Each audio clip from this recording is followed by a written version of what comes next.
자, 오늘의 시사평론 대한민국의 시사레이더 리얼파트너스의 이승기 변호사 나오셨습니다. 어서 오십시오. 예, 안녕하세요. 네.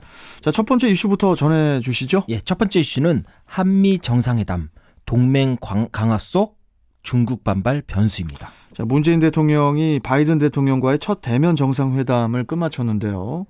이번 정상회담에서 한미 양국은 굳건한 한미 동맹 속에서 긴밀한 경제 협력과 또 백신 파트너십을 구축하겠다는데 뜻을 모았는데, 자, 이번 정상회담의 성과 어떻게 정리할 수 있을까요? 예, 이번 정상회담은 대면, 그런데 이제 노 마스크를 쓰지 않은 채 회담이 이루어졌는데요. 네. 상당히 또 그 부분이 또 주목이 됐습니다. 그런데 이번 정상회담에 또 다른 주인공이 있는데요. 바로 우리 기업인들이라고 할 수 있습니다. 네. 현지 시간으로 지난 21일 오후 이 한미 정상회담 직후 이제 열린 이제 공동 기자회견에서 이 조 바이든 대통령이 삼성전자나 뭐 SK 이노베이션과 같이 우리 기업들이 이제는 우리 기업들의 이제는 일일이 우리 기업들의 대표를 일으켜 세우면서 대미 투자에 대해서 상당히 이제 고맙다는 표현을 계속했는데요. 미국 내에서 많은 고용 창출이 이뤄지고 또 반도체, 전기차, 배터리 부분이 공급망이 확대될 것이다. 라면서 이제는 아주 크게 환영하는 메시지를 보냈습니다. 지금 미국이 가장 우선순위를 두고 있는 게 바로 반도체와 배터리 공급망을 안정적으로 구축하는 겁니다. 신사업비인 전기차 시장에서 선전하기 위해서도 더욱 이 부분이 중요하고요. 그런데 우리 기업이 무려 44조 원 규모의 투자를 하기로 결정을 했습니다. 일자리도 늘리고 또 안정된 공급망까지 이제 구축을 하는 거니까 이를 매우 큰 성과로 이제 평가한 걸로 보이고요. 그리고 또 다른 한편으로는 또 지금 중국이 이 반도체 굴기를 내세우면서 이 전기차 시장에서 이제 미국을 이제는 추격하는 그런 양상인데요. 이런 중국에 맞서 경쟁력을 강화할 수 있다라는 점도 조 바이든 대통령이 이제 이런 환영의 메시지를 보낸 이유가 아닐까 그렇게 보입니다. 그러니까 이제 결국 이번 정상회담의 결과를 보면은 미국 입장에서는 한미 배터리 연합을 구축을 해서 중국 전기차 시장과의 경쟁 속에서 앞서 나가겠다는 그런 의지가 반영이 됐고, 예. 또 우리 정부에서도 세계 최대 시장인 미국에서 그 안정적인 수익을 발생한다는 점에서 서로 윈윈이라는 그런 생각도 드는데 어떻게 보십니까? 예, 맞습니다. 그리고 또 제가 이번 정상회담의 또 다른 주인공을 우리 기업이라고 한 건 또 코로나19에 대응해 우리와 미국이 또 포괄적 백신 파트너십을 체결하기로 한 건데요.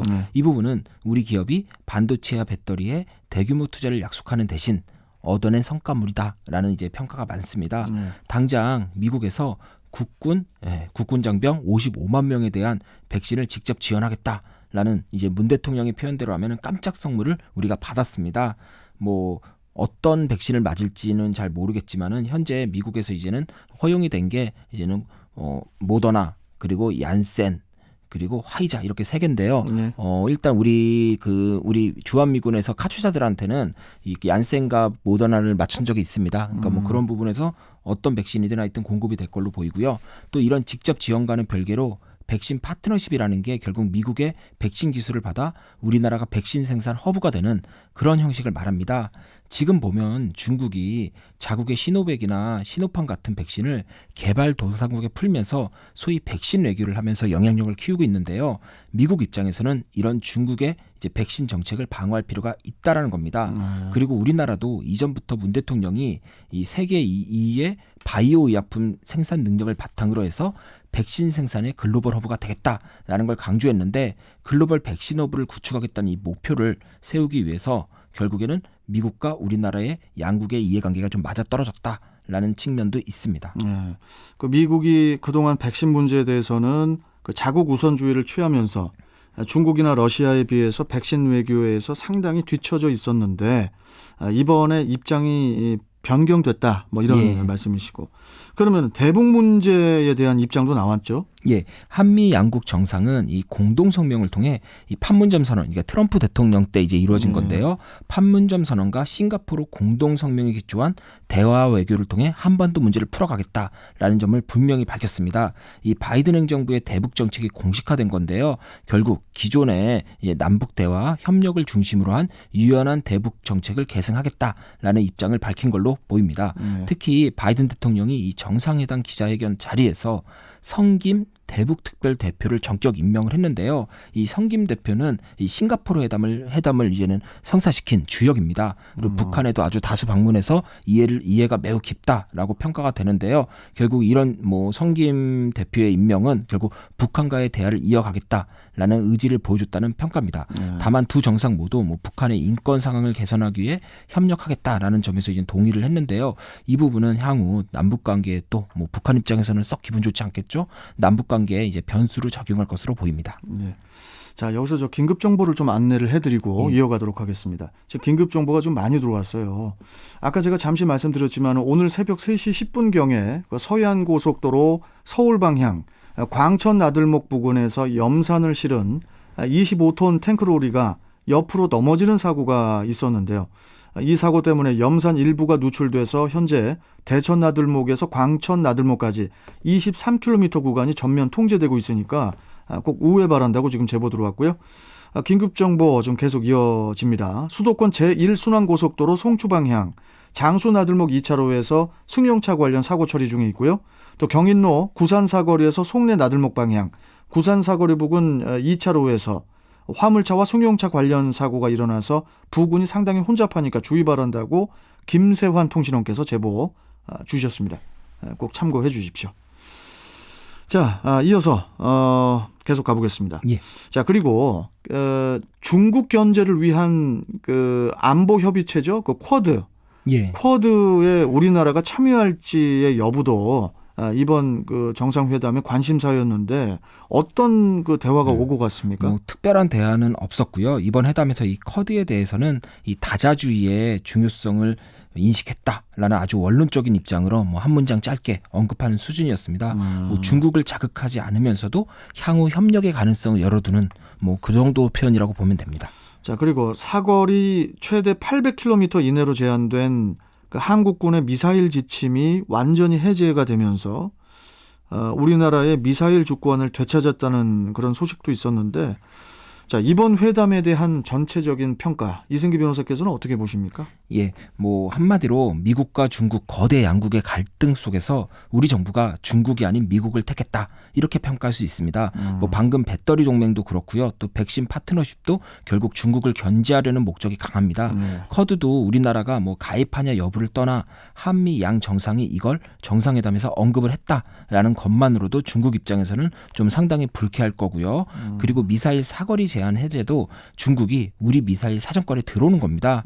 이제 미국이 직접 한반도에 자국 미사일을 배치하지 않고도 동맹인 우리나라를 통해 중국을 견제하는 그런 효과를 얻을 수 있으니까 이 부분도 좀 중국을 자극할 수 있을 걸로 보이고요.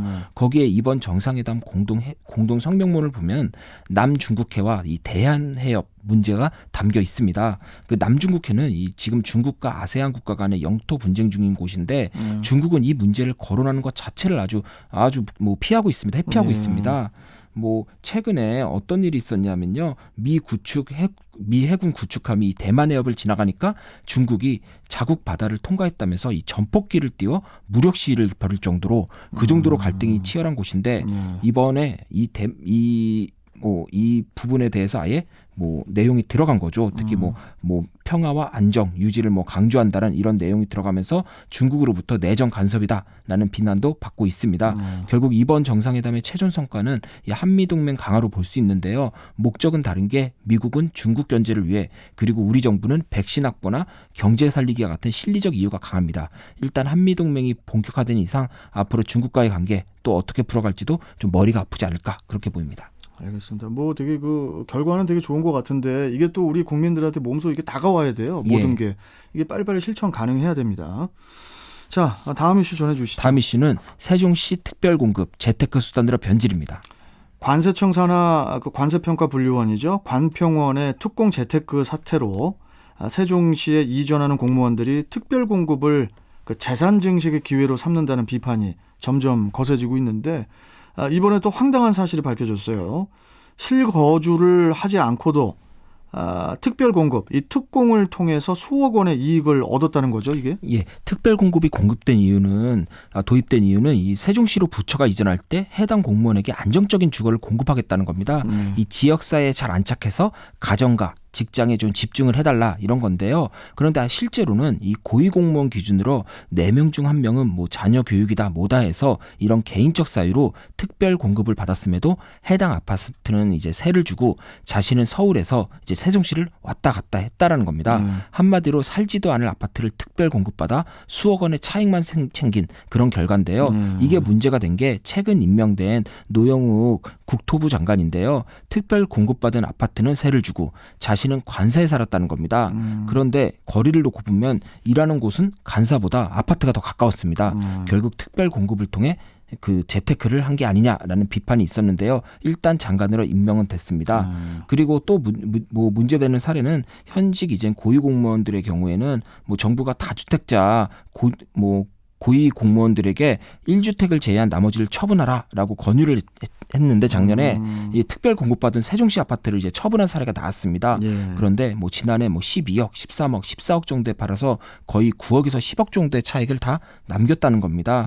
뭐 이 부분도 뭐 기존에 이제는 받았던 이제 세종시 아파트를 다 세를 주고 있었던 게 이제 밝혀지면서 또 이제 언론에 의해 계속 이런 사례가 발굴되면서 이제 문제가 되는 거죠. 우리가 보통 이제 외지인 주택 보유 비율이라고 해서 해당 지역에 아파트는 보유를 하지만 거주는 하지 않는 그 외지인을 그 통계로 내고 있는데 세종시가 이 비율이 상당히 높다는데 이번 논란과도 좀 관련이 있지 않을까 싶은데요. 예, 맞습니다. 그 2019년 기준으로 세종시의 외지인 주택 보유 비율이 35%입니다. 그러니까 뭐 10채 중에 100채 중에 35채는 외지인이 보유하고 있다는 거죠. 근데 이 같은 비율이 되게 높은 게 전국 평균은 13.5%고요. 또 외지인 투자가 높다고 분류되는 이 서울의 경우에도 한 15% 정도 됩니다. 네. 서울보다도 2.5배 정도, 한 2배 정도 높은 건데요. 단순히 세종시의 미래 가치를 보고 외지인들이 아파트 사재기에 나섰다. 이렇게도 볼 수 있지만은 어쩌면 지금 나오는 이 특공 재테크 논란 이게 뭐 실거주 목적이 아닌 특별 공급 물량 이런 물량들이 상당수 이 통계에 반영되지 않았냐라고 보는 게 현실적입니다.